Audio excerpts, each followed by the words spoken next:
Kasama natin si Lola Feli at saka si Lola Feli. Kumusta po kayo? Mabuti naman po. Talaga po bang mabuti?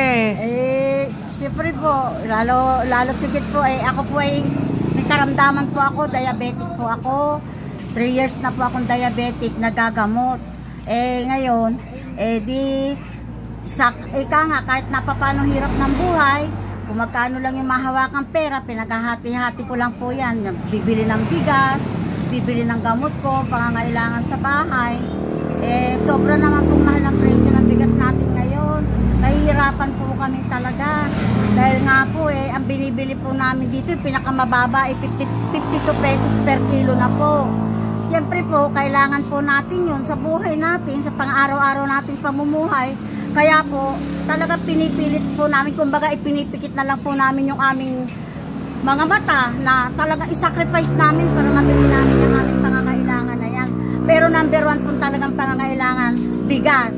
And then yun nga po, yung pong gamot ko, dahil ako po ay nagagamot. May maintenance po ako. Ang halaga po ng gamot ko sa aking sugar, 55 pesos ang isa po, kinakain ko po sa isang araw. Hindi lang po yun ang aking maintenance. Kaya nahihirapan po talaga, pati po yung mga anak ko. Siguro, nahihirapan na rin sa pagsusuporta sa akin. Wala naman po akong hanap buhay. Kaya, eto po ang buhay namin. Kumbaga, pinipilit na lang namin talagang iraos ang aming pang-araw-araw na pamumuhay. Sa hirap po talaga ng buhay ngayon. Sabi niyo po, mahal ang bigas. Napakamahal po talaga. Ilang beses po kayo nagsasaing? Ako po, isang beses na lang po ako nagsasaing sa isang araw.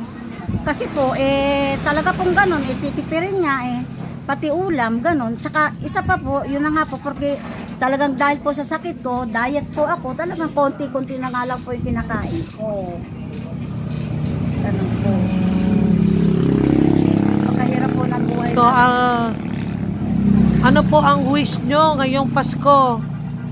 Ang wish ko lang po sana ngayong Pasko, yung magkaroon po kami ng malusog na pangangatawan, pagalingin na po ako sa aking karamdaman, and then yung pong mga anak ko, sana po maging matatag din po ang kanilang pamumuhay. Dadalawa po ang anak ko na talagang sumusuporta po sa akin.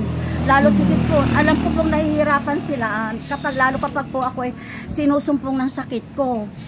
Alam ko po, nararamdaman ko po yun bilang isang ina. Naaawa na rin po ako sa aking mga anak. Talaga pong ipinipilit lang po nila na talagang siguro may raos na nga lang yung aking pamumuhay at yung aking karamdaman, gumaling ako sa aking karamdaman. Yun po ang talagang wish ko nitong Pasko.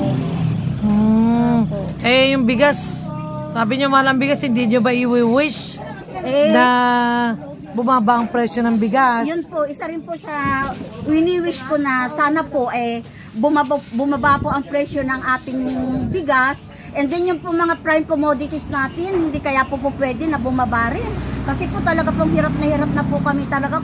We can afford na sa mga pagbili ng mga bilihin yan. Subalit, ipinipilit po namin sa aming sarili talaga na maabot namin kahit po talaga pong nahihirapan na kami.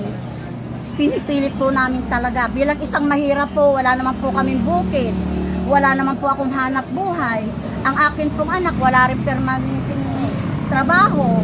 Yung pong anak kong isa, dadalawa lang po yan, nakapag-asawa po sa Quezon. Bali isang magbubukid din po. Kaya napakahirap po ng buhay namin. Sa totoo lang. Pero siyempre, kahit na mahirap, talagang iraraos lang po natin yan sa pang-araw-araw natin pamumuhay. Pinipilit na lang po namin talaga. Unang-una, yun na nga po, pinakamahirap, wala po kaming bukid. Wala po kaming pwedeng i-stock ko na pagkain namin within 3 months. Talagang kami po, agwanta talaga po na talagang kami ay bumibili lang po talaga kami ng by the kilo. 52 pesos per kilo po ang bili namin. Dito po sa aming barangay yun. Yun na po ang pinakamababa. Kaya napakahirap. Napakahirap po talaga ng buhay namin. Ilang taon nyo na po, Lola Feli? 69 years old na po ako. 69 years old.